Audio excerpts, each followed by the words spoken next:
پرون یو واقع راغلی ده په دې سوات کې، سوات خوازخیله چالیار کې یو مدرسه ده. یو ماشوم چېرته کې غیر حاضري کړې وه، مدرسې ته نه و راغلی. چې کله مدرسې ته راغی نو قاري صاحب بیا اول 2 بجو نه غوږونه نیولي دي او بیا یې وړو ته ویل دي تاسو راته ونیوئ، او چابک یې راغیستی دی، هغې باندې وهلی دی. چې کله دا قاري صاحب ستړی شوی دی نو بیا بل قاري صاحب راغلی دی، هغه په دې چابک باندې وهلی دی حتی چې ماشوم ساه ورکړې ده، وفات شوی دی. دا کمه درندګي ده، دا کم تشدد دی.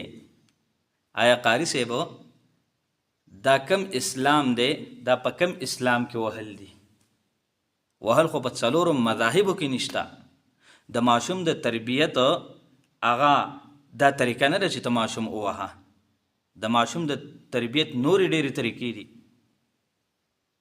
نو قاري صاحب دا به د چا زوی نه و، قاري صاحب دا به د چا رشته دار نه وي. قاري صاحب ته به ځان راوله که نه، خپل دا ماشوم مدرسې ته ولیږه او هغه یو 2-3 لختې چې کوم دی نو قاري صاحب ووهي او هغه ملا دې شنه شي، په تا به څه تېرېږي؟ دا هم د چا بچی نه و، هغه باندې به درد نه وینن، هغه به دردېږي نه، هغه زړه درد به نه کوي.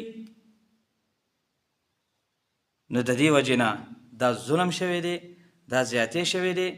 زما په یقین دا خو به قاریان نه و، دا خو به څه نوره بلا وه چې ماشوم ته دومره وهه حتی چې د ماشوم حالت دې ته ورسي چې هغه بېهوشه شي، هغه وفات شي.